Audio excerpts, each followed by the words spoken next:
La passerelle de la Serenity's Dawn vibrait d'une tension électrique, bien que le vaisseau lui-même fût immobile, suspendu dans le noir sidéral. Les lumières du plafond pulsaient faiblement, jetant des éclats blafards sur les consoles et les visages anxieux de l'équipage. Près de la grande baie d'observation, le capitaine Talen se tenait, silhouette longiligne, la peau pâle et bleuâtre, les mains crispées sur la rambarde. Son regard fixait le vide, au-delà de la vitre étoilée, là où l'obscurité semblait dévorer toute espérance. Derrière lui, la première d'officier Nessa, élégante même sous la tension, jetait des regards inquiets à ses instruments. Elle leva les yeux, la voix tremblante d'une maîtrise fragile. « Capitaine, les moteurs sont complètement morts. Nous ne pouvons pas bouger. Nous ne pouvons pas passer en FTL. Nous sommes coincés ici. » Un silence pesant tomba sur la passerelle, brisé seulement par le bourdonnement irrégulier des systèmes de secours. Talen détourna les yeux vers l'hologramme du plan stellaire. L'image vacillait, révélant leur position à la lisière d'une frontière déchirée, marquée d'un rouge agressif, le Dominion Kravak. Talen sentit un frisson lui parcourir l'échine. Sa voix, à peine plus qu'un souffle, trahissait sa peur. Combien de temps avant que les Kravaks nous détectent? Le lieutenant chargé des senseurs, un Valoran au visage constellé de taches sombres, pianota nerveusement sur son écran. « Capitaine, je détecte déjà 3 vaisseaux Kravak. Ils approchent, mais ils seront sur nous dans 2 cycles. » Le silence devint une chape de plomb. 3000 passagers valorants, innocents, insouciants, dormaient ou festoyaient dans les entrailles du navire, inconscients du péril qui se refermait. Talen sentit le poids de chaque vie peser sur sa poitrine. Il serra la rambarde, puis se redressa, la voix cette fois pleine d'une résolution froide. « Envoyez un signal de détresse. Utilisez toutes les fréquences. Dites à la patrouille galactique que nous avons besoin d'aide immédiate. » Nessa hocha la tête, doigts tremblants, alors qu'elle activait les protocoles d'urgence. Sa voix était tendue, mais déterminée. « Patrouille galactique reçue. L'aide arrivera dans 6 cycles standards. » Talen blêmit. Il fit mentalement le calcul. 2 cycles jusqu'à l'arrivée des Kravaks. 6 cycles avant que les secours n'arrivent. Il ne tiendrait pas.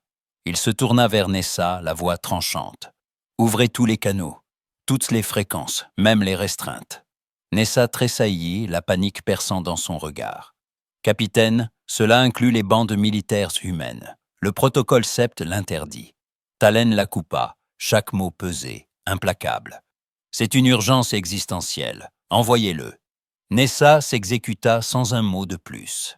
Le signal de détresse, chargé de leur désespoir, fusa à travers l'espace, franchissant toutes les barrières, ignorant les lois et les frontières invisibles. Dans l'immensité noire, loin de la Serenity's Dawn, le vaisseau de guerre humain indomitable fendait l'espace comme un requin d'acier. Sa coque épaisse absorbait la lumière des étoiles. Ses moteurs rugissaient d'une énergie contenue, prête à exploser.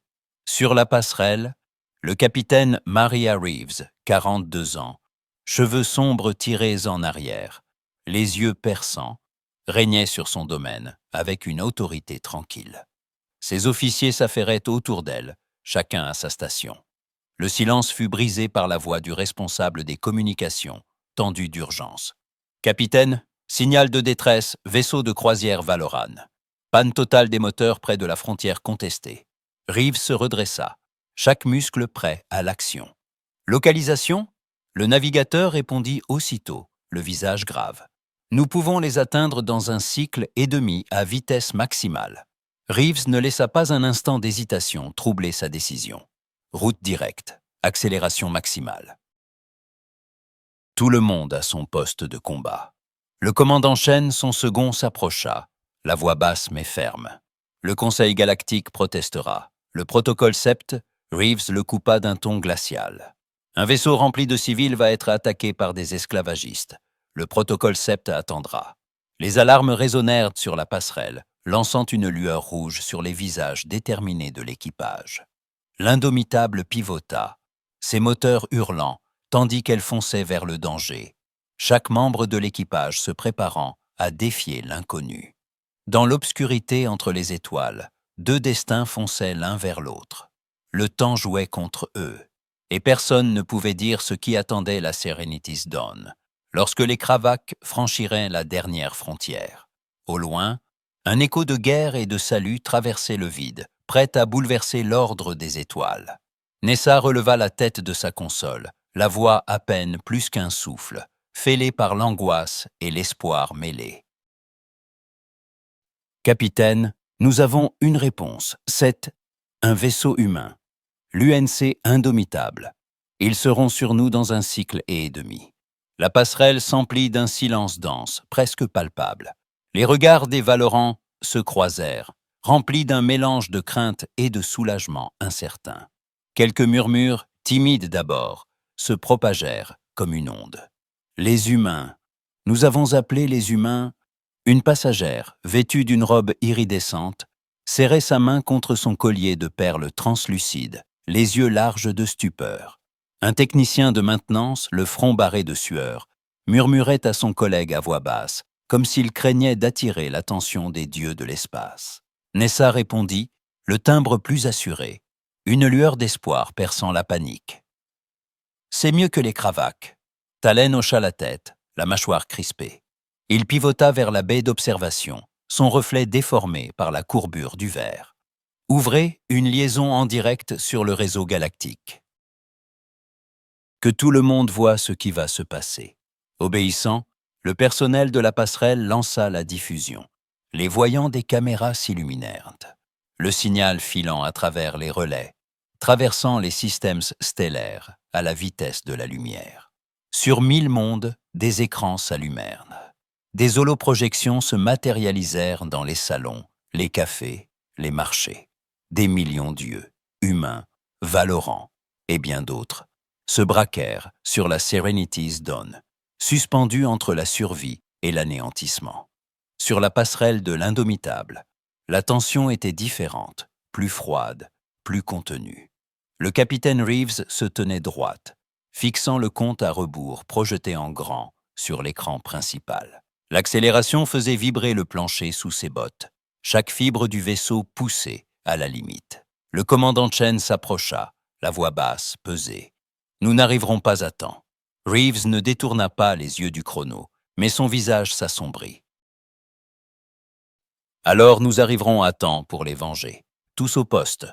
Les Kravaques sont plus nombreux, mieux armés. Mais ils ont commis une erreur. Ils ont attaqué des civils sous protection humaine. Montrez-leur ce que cela coûte. » Les mots traversèrent la passerelle comme une vague de feu. Les regards des officiers s'endurcirent. Les mains se crispèrent sur les commandes. Le vaisseau trembla sous la poussée maximale, subissant 8 fois la gravité standard. Les humains, sang serré dans les veines, mâchoires contractées, tenaient bon, leur détermination forgée dans la discipline et la rage sourde. Les alarmes résonnaient encore, un appel à la vigilance et à la bravoure. Chacun savait que le combat à venir serait inégal, mais aucun ne fléchit. À la lisière du vide, la lumière distordue révéla l'arrivée des Kravaques. 3 cuirassés de guerre jaillirent du subespace l'un après l'autre, massifs, hérissés de pointes et de canons. Le Blood Talon ouvrait la marche, suivi de près par le Render et le Bone Collector. Leurs coques sombres, zébrées de glyphes sanglants, évoquaient la promesse de violence et d'asservissement. Sur la passerelle du Blood Talon, le commandant Zurax trônait, massif, drapé dans une armure d'écailles luisantes. Ses griffes caressaient le rebord de son siège, ses yeux jaunes étincelaient d'une excitation carnassière. Sa mâchoire, hérissée de crocs acérés, se fendit en un rictus de satisfaction. « Scannez le vaisseau Valoran », gronda-t-il, la voix grave résonnant dans la salle. Le tacticien, une créature trapue à la peau cendrée, pianota sur sa console. 3000 passagers. Aucun armement, aucune défense active. Zurax se pencha en avant, ses narines dilatées, flairant la peur invisible. Parfait. Ouvrez un canal. Autour de lui, l'équipage se réjouit en silence. Le goût de la victoire, de la proie facile, flottait dans l'air comme un parfum entêtant. À bord de la Serenity's Dawn, La peur se changeait en panique. Les passagers, informés par la diffusion interne, se pressaient contre les hublots, scrutaient les écrans, chuchotaient des prières à des dieux oubliés. Des enfants pleuraient, agrippés à leurs parents. Les agents de sécurité, désarmés et dépassés, tentaient d'organiser les foules, d'apaiser la terreur qui montait. Nessa, pâle mais résolue, croisa le regard de Talen. Les Kravaques ouvrent une liaison. Un silence glacial s'abattit sur la passerelle. Talen inspira profondément, puis fit signe d'accepter la communication. L'écran principal s'illumina d'une lumière rougeâtre. Le visage écailleux de Zurax emplit la projection, ses yeux jaunes perçant l'obscurité. « Vaisseau Valorant, vous êtes en violation de la frontière Kravaque. Coupez vos systèmes. Préparez-vous à l'abordage. Toute résistance sera punie par l'extermination. » Le message résonna dans la salle, chaque mot alourdissant l'atmosphère d'une fatalité implacable. Talen serra les poings. « Ici le capitaine Talen de la Serenity's Dawn. Nous sommes un navire civil, transportant des innocents. Nous demandons la protection des lois galactiques. » Zurax éclata d'un rire guttural, dévoilant ses crocs. « Les lois galactiques n'existent pas ici. Il n'y a que la volonté des forts. » L'écran se coupa brutalement. La peur, un instant contenue, déborda parmi l'équipage. Mais sur la passerelle, la diffusion galactique capturait chaque seconde, chaque tremblement de voix, chaque éclat de terreur. Sur l'Indomitable, la passerelle baignait dans une lumière rouge d'alerte. Le décompte s'accélérait. Reeves, tendu, observait les projections tactiques. Les 3 vaisseaux Kravaques encerclaient désormais la Serenity's Dawn, leurs armes pointées, prêtes à frapper. Chen, les yeux fixés sur la trajectoire d'interception, murmura, presque pour lui-même. « Il commence l'abordage. » Reeves ferma les poings, la rage sourde vibrant dans sa voix. « Tenez bon. Tenez bon encore un peu. » À cet instant, partout dans la galaxie, des millions de regards retenaient leur souffle, suspendus à ce fil ténu entre la vie et la mort. La lumière de l'Indomitable perça la nuit, fonçant vers l'inconnu, tandis que le destin de 3000 vies vacillait dans l'ombre des crocs Kravaques. Un nouveau signal, à peine perceptible, s'immisça sur les ondes. Une voix inconnue, ni humaine ni valorane, chuchota entre les fréquences, comme un présage égaré dans le tumulte à venir. Le visage hargneux de Zurax envahit l'écran principal de la Serenity's Dawn. Ses écailles luisaient sous la lumière rouge du poste de commandement Kravaque, ses crocs découpant l'air à chaque mot. « Vaisseau Valorant, ici le commandant Zurax. Votre vaisseau est désormais propriété du Dominion. Préparez-vous à l'abordage, ne résistez pas, et certains d'entre vous survivront. » Talen sentit sa gorge se nouer. Il ravala difficilement sa salive, sa voix tremblant, malgré tous ses efforts pour paraître maître de lui. « Commandant, je vous en supplie. Nous sommes des civils, il y a des enfants à bord. » Zurax l'interrompit, un éclat de mépris dans la voix. « Vous n'avez aucun pouvoir de négociation. 10 minutes. » L'écran s'éteignit d'un coup, plongeant la passerelle dans une obscurité oppressante, seulement percée par les lueurs vacillantes des consoles. Nessa, debout à côté de Talen, sentit ses yeux se remplir de larmes. Sa respiration s'accélérait, chaque inspiration plus difficile que la précédente. « Que faisons-nous » murmura-t-elle, la voix brisée. Un cri fendit soudain le silence. Le lieutenant-capteur bondit de son siège, le regard fixé sur ses instruments. « Nouveau vaisseau en approche! Il sort du FTL ?» Tous les regards convergèrent vers l'écran. D'abord, ce ne fut qu'une ombre, puis une forme massive et anguleuse glissa entre la Serenity's Dawn et la flotte Kravaque. Sa coque était marquée de cicatrices, ses lignes dures et menaçantes. Le nom UNC Indomitable se détachait en lettres blanches sur la carlingue noircie. Talen, bouche bée, murmura avec un mélange d'effroi et d'espoir. « Les humains. » Sur la passerelle de l'Indomitable, le capitaine Reeves se leva de son siège, l'autorité rayonnant dans chacun de ses gestes. « Ouvrez un canal vers tous les vaisseaux, » ordonna-t-elle. Le responsable des communications hocha la tête. Quelques touches suffirent pour relier tous les navires présents. La voix de Reeves, froide et nette, s'éleva dans le vide interstellaire, porté par la technologie humaine. Vaisseau Kravac, ici le capitaine Maria Reeves de l'UNC Indomitable. Retirez-vous immédiatement, ou nous interpréterons vos actions comme une intention hostile. Le message fut diffusé, répercuté d'un vaisseau à l'autre, perçant la tension comme une lame de verre. Sur le Blood Talon, Zurax éclata de rire, le son guttural suivi par celui de son équipage. L'arrogance transpirait dans chaque éclat. « Un vaisseau humain menace 3 cuirassés Kravac » ricana-t-il, se levant de son siège, les griffes tapotant la coudoir. « Vous venez de déclarer la guerre aux Dominions. » La déclaration s'étira dans l'espace, lourde de conséquences, captée en direct par les réseaux galactiques. Sur la Serenity's Dawn, le silence était absolu. Seuls quelques chuchotements couraient parmi l'équipage, tandis que les passagers, rassemblés dans les salons, retenaient leur souffle devant les holos, diffusant la scène en temps réel. Nessa, le regard fixé sur l'écran, murmura, presque pour elle-même. « Les humains ne bluffent pas. S'ils lancent une menace, ils la tiennent. » Talen acquiesça d'un signe de tête à peine perceptible, les yeux rivés sur la silhouette imposante de l'Indomitable, qui se dressait désormais comme un rempart entre eux et la flotte ennemie. Zurax, sur la passerelle du Blood Talon, n'hésita pas. L'orgueil et la certitude de sa supériorité guidaient chacun de ses gestes. « Blood Talon, feu d'avertissement », gronda-t-il. Le tacticien exécuta l'ordre sans délai. Un canon de plasma pivota, s'alignant sur l'Indomitable. Un trait bleu incandescent jaillit de la proue du cuirassé Kravac, traversant le vide en un éclair aveuglant. Sur l'Indomitable, l'alerte résonna aussitôt. « Tir de plasma en approche !» cria l'officier tactique.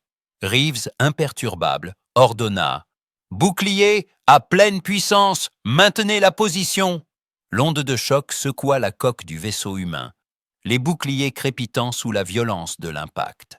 La lumière du tir plasma baigna la passerelle d'un reflet bleuâtre, mais l'Indomitable tint bon, sa structure ne cédant pas d'un pouce.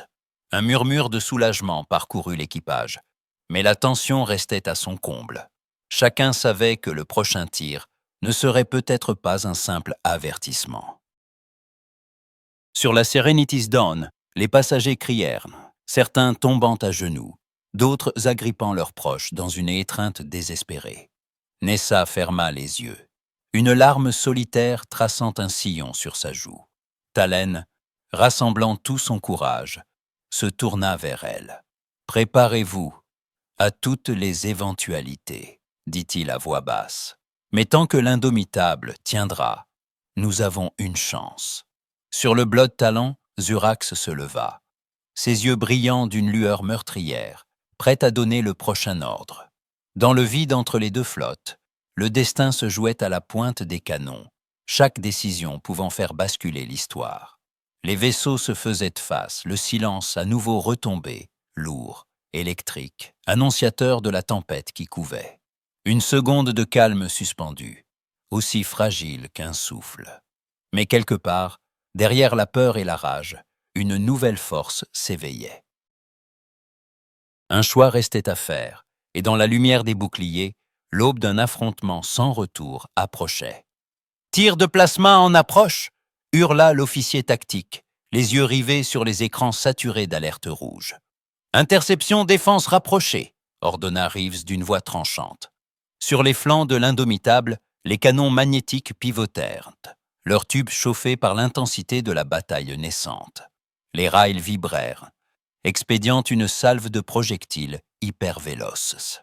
Dans le vide, les obus cisaillèrent le trait de plasma, le désintégrant en une pluie d'étincelles bleuâtres avant qu'il ne puisse frapper la coque du vaisseau humain. À bord du Blood Talon, le rictus carnassier de Zurax s'effaça, remplacé par une surprise glacée. Il fixa la silhouette entêtée de l'Indomitable, le silence pesant sur la passerelle Kravac. Sur le canal ouvert, la voix de Reeves, d'une froideur implacable, retentit, chaque syllabe portée par une volonté de fer. C'était votre tir d'avertissement. Il n'y en aura pas d'autre. Zurax laissa échapper un grondement, la colère déformant ses traits. Tous les vaisseaux, détruisez ce vaisseau humain. L'ordre jaillit dans les intercoms Kravac, l'urgence palpable. Les équipages s'agitèrent, les mains courant sur les commandes, les armes s'armant, dans un concert d'avertisseurs stridents. Reeves ne perdit pas une seconde. Pleine vitesse en avant, ciblez le render, feu à volonté. L'indomitable s'élança, ses moteurs rugissants, poussant la coque au-delà de ses limites. Les membres de l'équipage furent plaqués contre leur siège, les visages crispés par la force des jets. Certains mordirent leurs lèvres jusqu'au sang, mais personne ne fléchit. La détermination brûlait dans chaque regard, plus forte que la douleur, plus forte que la peur. Dans tout le réseau galactique, des milliards de spectateurs observaient, médusés, la petite silhouette humaine foncer droit sur 3 titans de guerre Kravac. Les images en direct coupaient le souffle, chaque seconde captée, chaque explosion amplifiée par le silence terrifié des foules.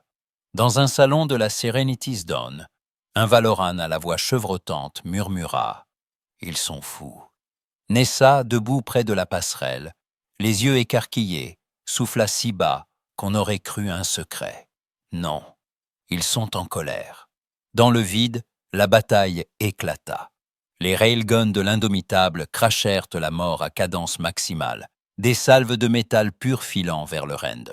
Les boucliers Kravac tinrent un instant, luisant sous les impacts, puis se fissurèrent, implosèrent. Les obus frappèrent l'armure, la déchirant en plaques brûlantes. Un pan entier de la coque du render se plia, s'ouvrit, laissant s'échapper des jets de plasma et d'oxygène, puis une série d'explosions secondaires parcourut le navire. L'intérieur du render devint un enfer, couloirs en flammes, compartiments éventrés, silhouettes projetées dans le vide glacé. Les cris des Kravac se mêlaient à l'agonie de leur vaisseau. Le render, autrefois fierté du Dominion, se mit à tourner lentement, son ventre béant, laissant s'échapper un panache de débris et de corps inertes. En moins de 2 minutes, il fut réduit au silence, mort, flottant entre les étoiles. Sur la passerelle du Blood Talon, Zurax était blême, le souffle court. « Ripostez! Feu à volonté! Tous les systèmes !» Les écrans du Blood Talon et du Bone Collector devinrent un chaos de signaux et d'ordres. Les canons plasma s'alignèrent sur l'Indomitable, crachant leurs traits brûlants. Des missiles s'élancèrent, décrivant des arcs meurtriers. Les torpilles filèrent, cherchant la moindre faille. Mais l'Indomitable continuait sa charge, ignorant la pluie de projectiles. Les boucliers absorbèrent les premiers tirs, crépitant sous l'assaut. Puis, lentement, les plaques d'armure commencèrent à fondre, des sections entières, arrachées par l'impact des missiles. La coque vibrait. Des alarmes hurlaient à chaque brèche. Mais le vaisseau humain, comme animé d'une rage vivante, poursuivait sa course. Reeves, le visage barré d'une estafilade de sueur, ne scia pas. « Commandant des marines, préparez-vous à l'abordage !» La voix du chef de section grésilla dans l'intercom. « Escouade prête, point d'entrée verrouillé. On attend votre signal. » L'Indomitable vira brusquement, moteur à saturation, et fonça droit sur le Bone Collector. Les Kravac n'eurent pas le temps de réagir. L'éperon d'acier du vaisseau humain s'enfonça dans la coque ennemie dans un fracas assourdissant. Les 2 vaisseaux s'embrassèrent dans un balai de métal hurlant, les coques s'arrachant, les structures internes tordues par l'impact. Des gerbes d'étincelles jaillirent, des arcs électriques illuminant le chaos. Les alarmes résonnaient sur les 2 passerelles, mais aucun des capitaines ne recula. L'Indomitable s'ancra dans la carcasse du Bone Collector, verrouillant les sas, ouvrant un passage pour l'assaut des Marines. Dans les entrailles du vaisseau Kravac, l'alerte fut donnée. Des groupes armés se positionnèrent, prêts à repousser l'envahisseur. Mais les hommes et femmes de l'Indomitable, casques abaissés, armes au poing, se ruèrent dans les couloirs, déterminés à libérer la route vers la Serenity's Dawn. La bataille se reflétait dans les yeux des Valoran, figés devant les écrans. Sur la passerelle de la Serenity's Dawn, Talen et Nessa se tenaient debout, incapables de détourner le regard. « Ils sont en train de les repousser », murmura Nessa, la voix brisée par l'émotion. « Ils risquent tout », répondit Talen, comme pour s'en convaincre lui-même. Les hurlements des sirènes d'alerte, les images de la coque de l'Indomitable fondant sous la chaleur, tout cela se mêlait à l'espoir naissant. Pour la première fois, la peur des Kravaques vacillait. Sur le réseau galactique, les spectateurs retinrent leur souffle, voyant la réalité dépasser toutes les légendes humaines. Dans l'espace, le Blood Talon tira sans relâche, cherchant à séparer l'Indomitable de sa proie. Mais Reeves, implacable, ordonna une nouvelle salve sur le vaisseau amiral Kravak, détournant une partie de l'armement vers le dernier adversaire. Les marines progressaient, chaque mètre conquis au prix du sang et de la sueur. Les tirs résonnaient dans les corridors tordus du Bone Collector, les flashs des armes dessinant des ombres saccadées sur les murs éventrés. Les Kravaques, malgré leur férocité, pliaient face à la discipline et à la rage des humains. Dans la salle des machines du Bone Collector, les explosions résonnèrent, secouant la structure. L'Indomitable, bien que gravement endommagé, tint bon, arrimé à sa cible. Les systèmes de survie vacillaient, mais l'équipage tenait, galvanisé par la voix de Reeves, relayée dans tous les intercoms. Pas de retraite. Nous tenons la ligne ici, pour eux. Tenez bon. Sur la passerelle du Blood Talon, Zurax fulminait, frappant la console de ses griffes. Comment ose-t-il? Son second, livide, secoua la tête, incapable de prononcer le moindre mot. La peur, pour la première fois, s'insinua dans le camp Kravak. Dehors, la carcasse du Render dérivait, tandis que l'Indomitable et le Bone Collector s'étreignaient dans un duel mortel, chaque seconde rapprochant la victoire ou l'anéantissement. À bord de la Serenity's Dawn, Nessa sentit l'électricité de la bataille vibrer jusque dans ses os. Les passagers, d'abord terrifiés, étaient désormais debout, rassemblés devant les écrans, les poings serrés, priant ou criant, unis dans l'attente. Le réseau galactique bourdonnait, chaque monde suspendu à l'issue du combat. Et dans le noir du vide, entre la rage et la peur, une certitude naissait. Rien, jamais, ne serait plus comme avant. Déjà, sur les ponts déchirés du Bone Collector, la bataille pour la survie basculait. Et au cœur du chaos, certains secrets restaient encore à révéler. Dans les corridors du Bone Collector, l'airlock s'ouvrit dans une détonation sourde, projetant une brume de gaz comprimé et d'étincelles. Les marines humains, silhouettes massives gainées d'armures motorisées gris-acier, jaillirent dans le couloir avec une précision implacable. Les lettres UNC, blasonnées sur leurs épaules, brillaient dans la lumière tremblante des alarmes rouges. En tête, le sergent Marcus Webb, visière abaissée, lança les ordres, sa voix portée par les haut-parleurs internes de son casque. « Écartez-vous, surveillez les angles, avancez avec détermination. » Leurs pas faisaient vibrer le plancher métallique. Chaque marine couvrait son voisin, les armes levées, les capteurs thermiques scrutant les recoins. Rien n'était laissé au hasard. Un rugissement bestial fendit le vacarme. Des guerriers Kravak surgirent à l'angle, massifs, écailles luisantes, armes primitives et griffes brandies, poussant des cris de guerre. Webb ne broncha pas. Il visa, tira 2 fois. Les projectiles supersoniques frappèrent le premier Kravak, le projetant en arrière, puis le second, qui s'effondra dans un bruit sourd. Les marines avancèrent, méthodiques, implacables, progressant d'un couvert à l'autre, chaque geste synchronisé. À travers la galaxie, des millions de spectateurs suivaient le flux vidéo. Les caméras embarquées retransmettant la progression des soldats dans les entrailles du vaisseau ennemi. Sur Serenity's Dawn, Nessa observait l'écran avec un mélange d'effroi et de fascination.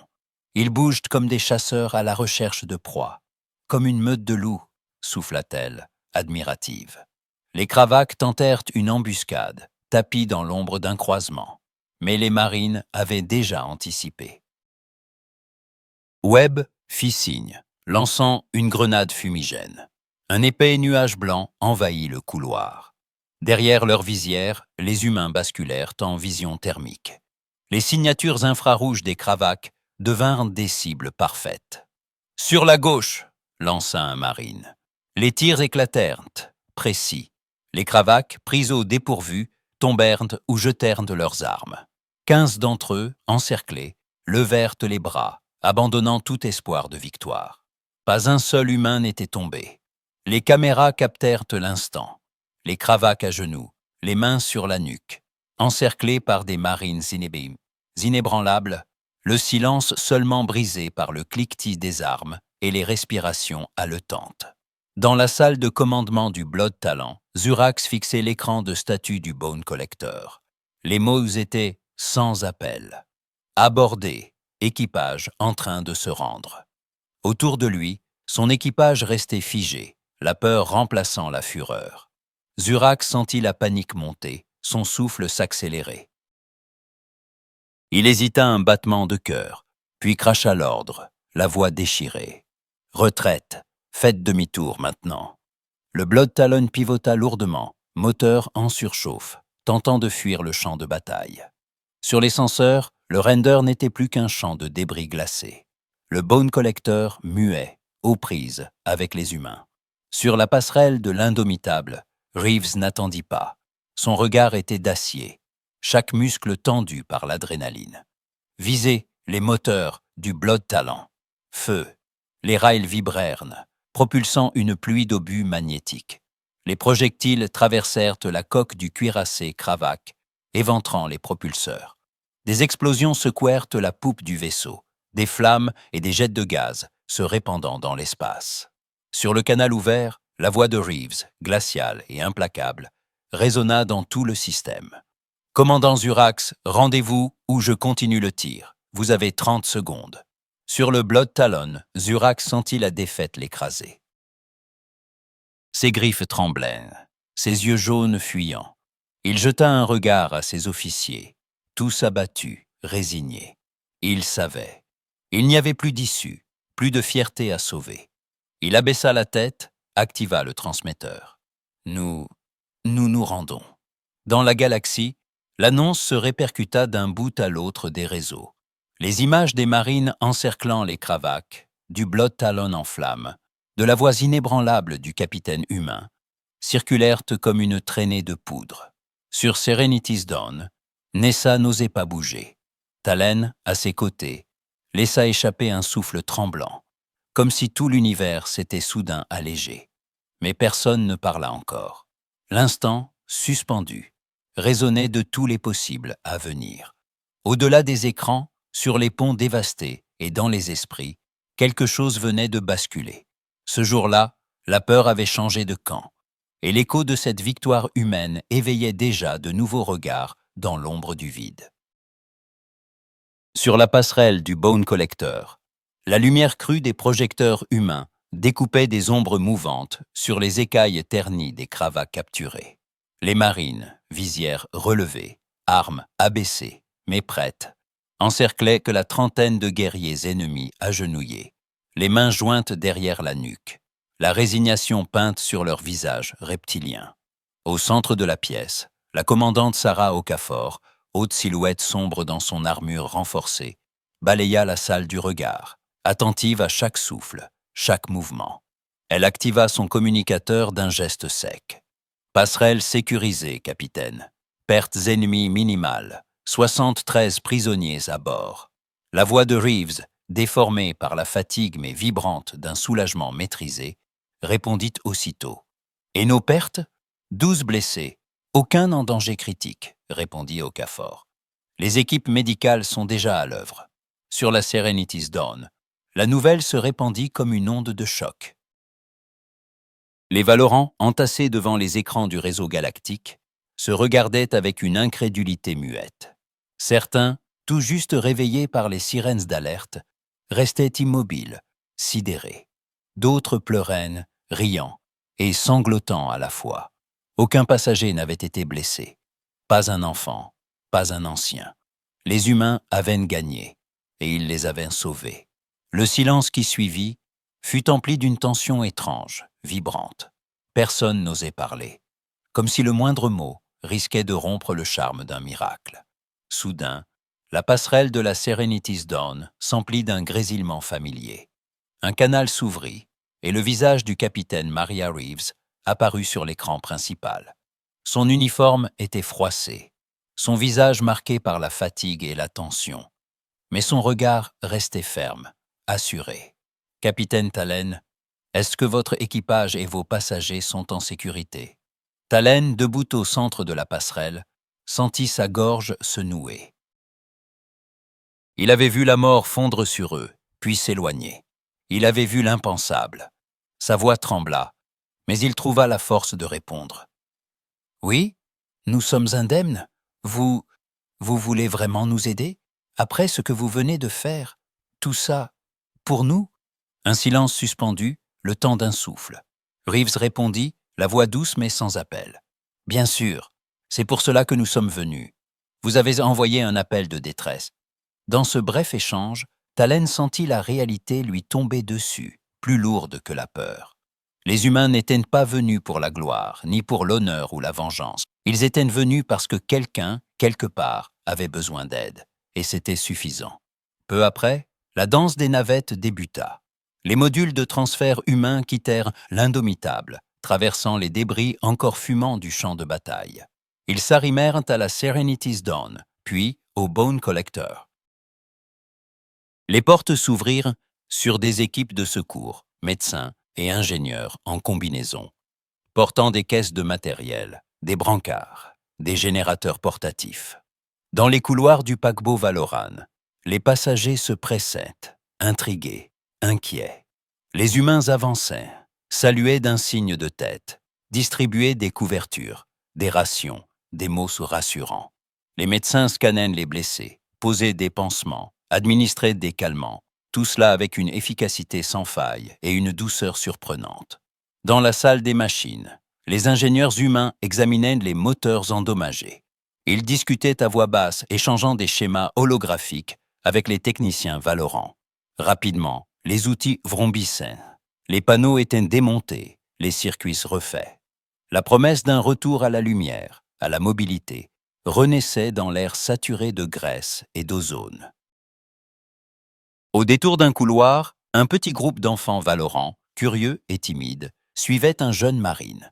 L'armure du soldat était encore maculée de poussière et de traces de plasma, son visage barré d'une estafilade sous l'œil droit. Il s'appelait James Chen, simple première classe, à peine plus âgé que les aînés du groupe. Un garçon, à la peau irisée de bleu pâle, s'approcha. Il tendit la main, effleurant du bout des doigts les articulations massives du gantelet de chêne. Le marine s'accroupit, lentement, pour ne pas effrayer l'enfant. Il ôta son casque, révélant un visage fatigué, mais un sourire sincère. « Tu n'as pas peur ?» demanda Chen, dans un Valoran hésitant. Le garçon secoua la tête. Les autres enfants s'approchèrent, leurs yeux agrandis par l'émerveillement. L'un d'eux toucha la plaque de l'unité fixée à l'armure. Chen fouilla dans une poche latérale et sortit une photographie froissée. Il la tendit à la fillette la plus proche. « C'est ma fille Emma », expliqua-t-il doucement.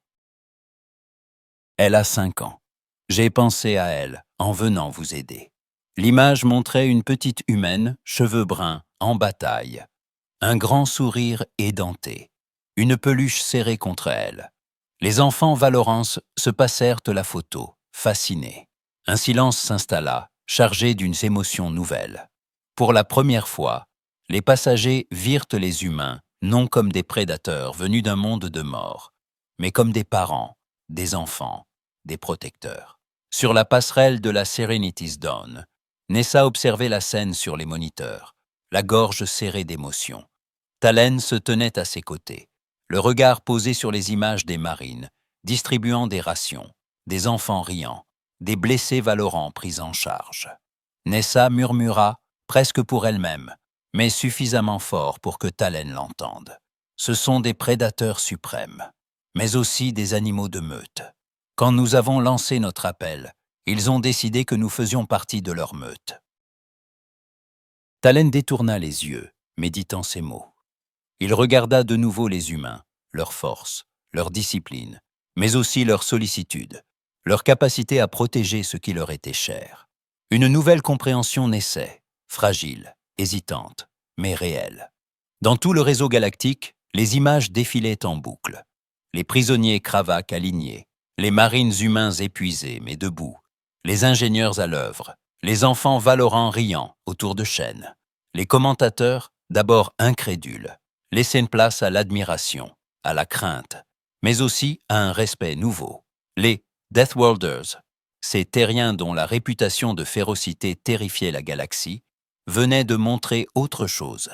Ils étaient capables d'une violence impitoyable, mais aussi d'une loyauté farouche, d'une tendresse inattendue.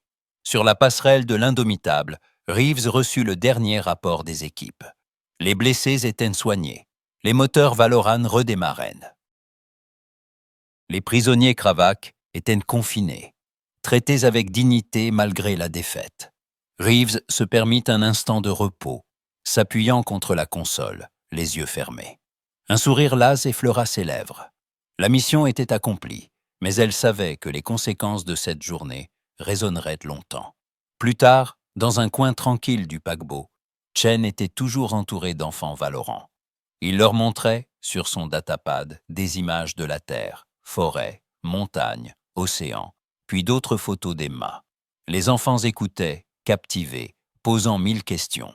Pour eux, l'horreur de la bataille s'effaçait peu à peu, remplacée par la fascination pour ces étrangers venus d'un monde lointain.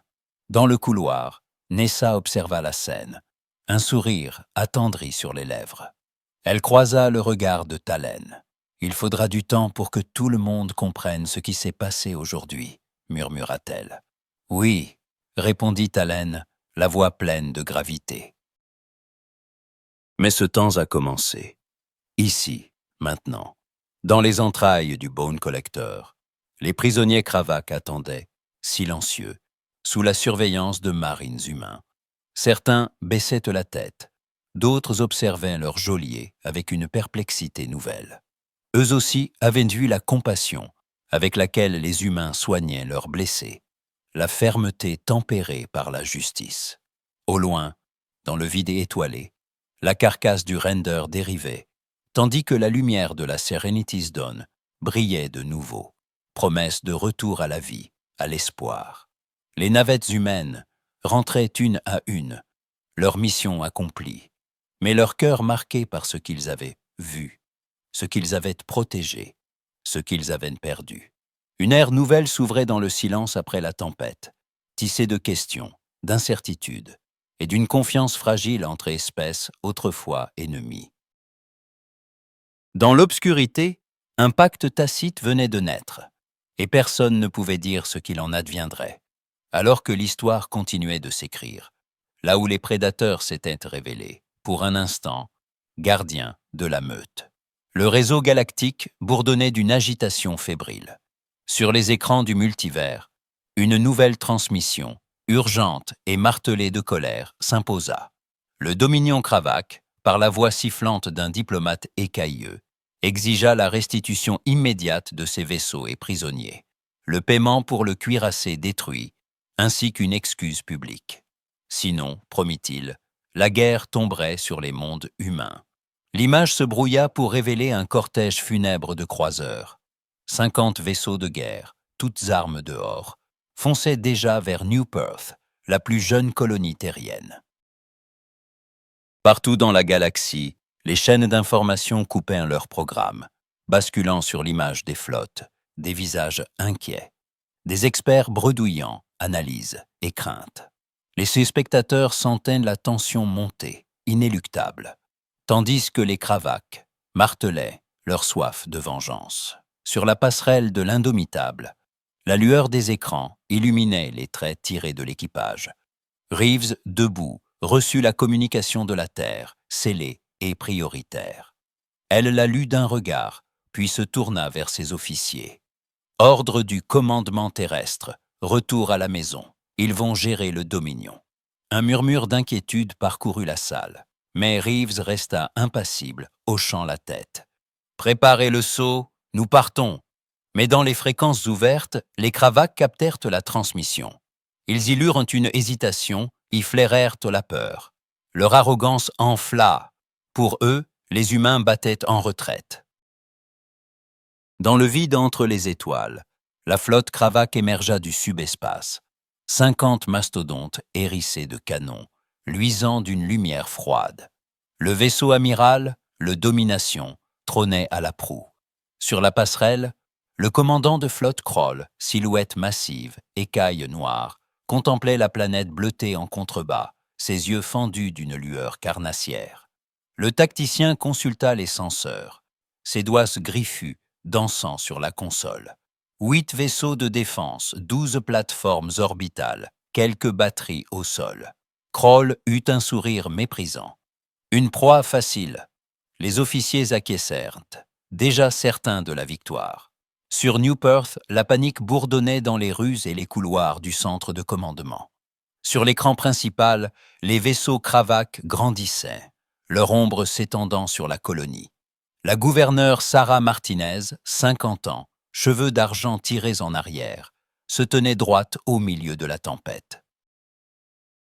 Ses yeux lançaient des éclairs tandis qu'elle passait en revue les rapports. « Les transports d'évacuation sont-ils prêts ?» demanda-t-elle. Un aide nerveux répondit aussitôt. « Nous pourrons évacuer 40% de la population, au mieux. » Martinez n'hésita pas. « Informez les autres, c'est notre foyer. Ceux qui veulent rester et se battre resteront. Prévenez la flotte de défense. » Le message se répandit, d'abord dans la salle, puis à travers la colonie. 90% des habitants choisirent de rester. Sur les quais, des familles prenaient congé, certains montant dans les transports. La plupart serrant les dents, s'armant, se préparant à défendre ce qui était à eux. Dans le hangar principal, les 8 vaisseaux de défense s'apprêtaient à sortir de l'atmosphère. À leur tête, le commandant David Torres, 32 ans, passa en revue ses pilotes, la voix ferme, le regard déterminé. « Écoutez-moi bien, nous ne gagnerons peut-être pas. Mais nous pouvons leur faire payer chaque mètre, chaque souffle.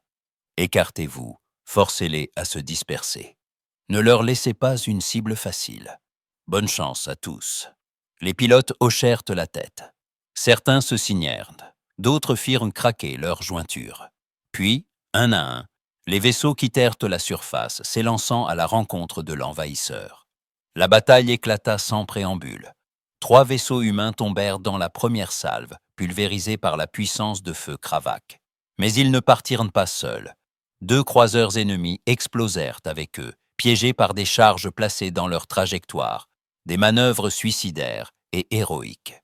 Autour de la planète, les plateformes orbitales ouvrirent le feu, déversant un enfer de plasma sur la flotte Cravaque. Des projectiles filèrent.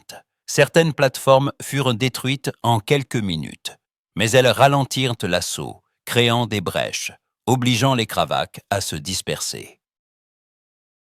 Dans les airs, Torres menait la danse, ordonnant des feintes, forçant l'ennemi à poursuivre des leurs, sacrifiant des drones pour protéger les civils en évacuation. Les communications étaient saturées de cris, d'explosions, de codes d'urgence. « Ici Torres, tenez la ligne sur l'orbite 3. Black Fox, couvrez les plateformes sud. » Les Cravaques, frustrés, intensifièrent l'attaque. Les vaisseaux humains répliquèrent, manœuvrant au plus près, tentant de forcer les Cravaques à se heurter à leurs propres tirs. Une bataille désespérée, sanglante, où chaque minute gagnée permettait à un transport de plus de décoller, à un enfant de plus d'échapper à la mort. Dans le centre de commandement, Martinez observait la carte tactique. Les points rouges, ces vaisseaux, disparaissaient un à un. Elle serra les poings, refusa de reculer. « Dites-leur qu'ils peuvent fuir s'ils le souhaitent, mais que quiconque reste sera honoré.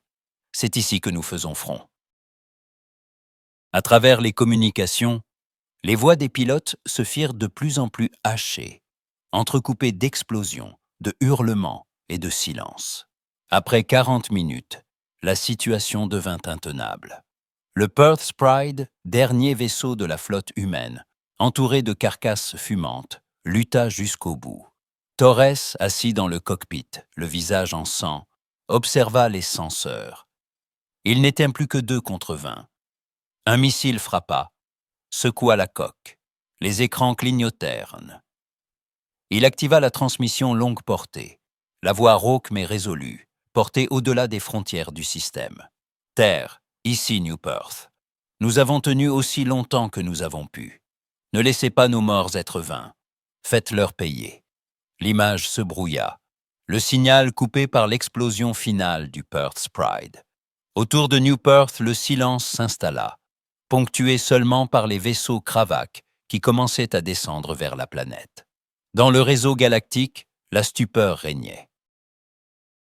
L'image de Torres, debout dans la lumière vacillante de son cockpit, son dernier message résonnant à travers les mondes, s'imprima dans toutes les mémoires. La rage, la tristesse, la peur et la honte se mêlaient, tissant une tension nouvelle dans le cœur de l'humanité. Et dans l'ombre des étoiles, d'autres regards se tournaient déjà vers la Terre, se demandant comment elle allait répondre à l'appel de ses enfants tombés. Dans le centre de commandement de New Perth, la tension était à son comble. Martinez, droite malgré la fatigue, observait les écrans où s'affichaient les courbes rouges des tirs ennemis et les points lumineux clignotant au rythme des explosions. Le bombardement Kravac venait de commencer. Chaque impact secouait les fondations de la colonie. Des alarmes hurlaient dans les corridors. Des consoles sautaient dans un concert d'étincelles. Mais la riposte ne tarda pas. Les canons à rail et les batteries de missiles humains crachèrent leur vengeance, abattant une pluie de projectiles sur les vaisseaux assaillants. 3 croiseurs Kravac furent touchés de plein fouet. L'un d'eux perdit une section entière de coque avant de s'éloigner dans une fuite chaotique, traînant derrière lui un panache de feu. Un officier censeur, le visage maculé de sueur et de sang, pivota vers la gouverneure, les yeux écarquillés d'excitation. Plusieurs signatures FTL en approche. Des centaines. Martinet s'approcha, retenant son souffle. Vous pouvez les identifier? Un sourire rare, presque sauvage, fendit le visage du jeune officier. Vaisseau UNC. La Terre a envoyé une flotte. Dans l'espace, la réalité bascula. Des brèches de subespace s'ouvrirent, projetant dans l'orbite de New Perth une armada hétéroclite, vaisseaux de guerre, croiseurs, destroyers, cargo militarisés. 200 unités, hurlant leur puissance, émergèrent en formation désordonnée, mais leur masse obscurcit le ciel. Les censeurs. Kravac s'affolèrent, leur commandant incrédule devant cette marée d'acier. Sur la passerelle du Domination, le commandant Crawl sentit la certitude s'effriter. La confiance, l'arrogance même, cédaient sous la panique froide. Les écrans affichaient une nuée de signatures humaines, si nombreuses qu'elles brouillaient les systèmes. Le tacticien, livide, se tourna vers lui. « Commandant, les services du Conseil affirmaient que les humains ne possédaient que 80 vaisseaux de guerre. » Kroll serra la mâchoire, ses griffes s'enfonçant dans l'accoudoir. Alors le Conseil s'est trompé. La panique s'insinua dans les rangs Kravac, les communications internes saturées d'ordres contradictoires. Un signal se diffusa sur toutes les fréquences. L'image d'un homme aux épaules larges, regard d'acier, se matérialisa sur les écrans ennemis. L'amiral James Okonkwo, depuis la passerelle du UNC Victorious. Forces Kravac, ici l'amiral Okonkwo. Vous avez attaqué une colonie humaine. Vous avez 30 secondes pour vous rendre. Un silence de mort. Kroll, agrippé à son siège, tenta de regagner la maîtrise. Amiral, vous êtes dépassé en nombre. Nous avons 300 ans de victoire derrière nous. Vous ne pouvez pas. La voix d'Okonkwo coupa net, implacable. Il vous reste 20 secondes. Les opérateurs humains verrouillèrent les cibles. Les boucliers montèrent en puissance, les armes s'alignèrent. Le feu jaillit. L'espace se transforma en champ de bataille incandescent. Les 200 vaisseaux humains ouvrirent le bal, déversant des torrents de plasma, d'obus magnétiques, de missiles guidés. Les Kravac ripostèrent, mais la marée était trop vaste. Les formations Kravac éclatèrent, tentant de manœuvrer, mais chaque brèche se refermait aussitôt, saturée de tirs croisés. 6 heures durant, le vide fut déchiré par la fureur des armes. Des vaisseaux humains explosèrent, éventrés, projetant leurs débris dans l'orbite basse, mais pour chaque coque perdue, 3 cravaques tombaient. Les plateformes orbitales humaines, presque détruites, continuèrent de tirer jusqu'au dernier souffle, couvrant la fuite des navettes d'évacuation. Sur les ponts du Domination, la panique devint hystérie. Les officiers cravaques hurlaient des ordres, mais chaque console se remplissait d'alertes. Chaque écran affichait la progression implacable de la flotte humaine. Un à un, les croiseurs cravaques s'éteignirent. Les dernières minutes furent une agonie. Le Domination, encerclé, désarmé, fut contraint d'amorcer la procédure de reddition. Les armes tombèrent au silence, les boucliers s'effondrèrent. Un signal de capitulation fut envoyé à l'amiral Okonkwo. Dans le centre de commandement de New Perth, la voix tremblante d'un opérateur coupa le silence. Ils se rendent. Les cravaques ont capitulé. Un souffle de soulagement parcourut la salle, mais la joie resta bridée. Trop de morts, trop de pertes. L'écran principal clignota. Liaison entrante du UNC Victorious. L'amiral Okonkwo apparut, l'uniforme froissé, le visage tiré mais digne. Martinez, la gorge serrée, s'avança vers la caméra, les larmes brillant dans ses yeux fatigués. « Merci, vous nous avez sauvés. » Okonkwo baissa la tête, grave. « Combien de colons avons-nous perdus ?» Martinez hésita, la voix fêlée. « 347. » Okonkwo resta silencieux, puis hocha la tête. « Alors 347 seront honorés. Les cravaques répondront de ce qu'ils ont fait. » Les communications se turent. La salle resta figée, chacun digérant la violence de la victoire et le prix du sang versé. Mais sous la cendre, une volonté nouvelle s'allumait.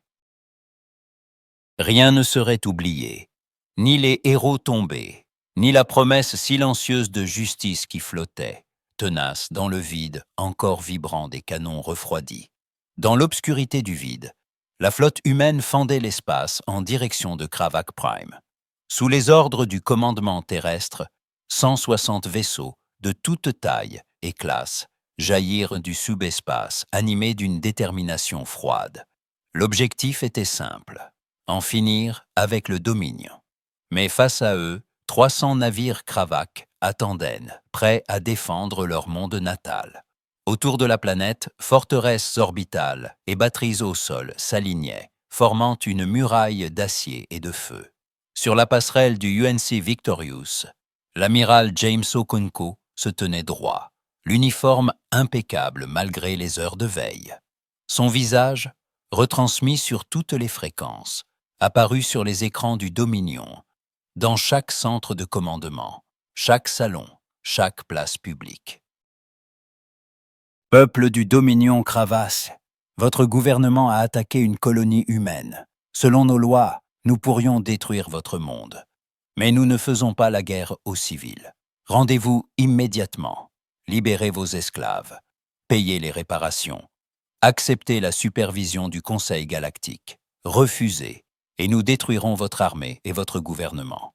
Le message, bref, résonna à travers la planète, attisant la peur et la stupeur. Dans la capitale Cravak, le gouvernement se réunit en urgence. Les images de la bataille de New Perth étaient partout, projetées en boucle. Les vaisseaux cravaques déchirés, la résistance humaine, les pertes, mais aussi la discipline, la fureur et la détermination de ces monstres venus de la Terre. La vérité se dessinait. Les humains se battaient pour survivre, et rien ne semblait pouvoir les briser. Dans les quartiers populaires, la panique grondait. Les rumeurs enflaient.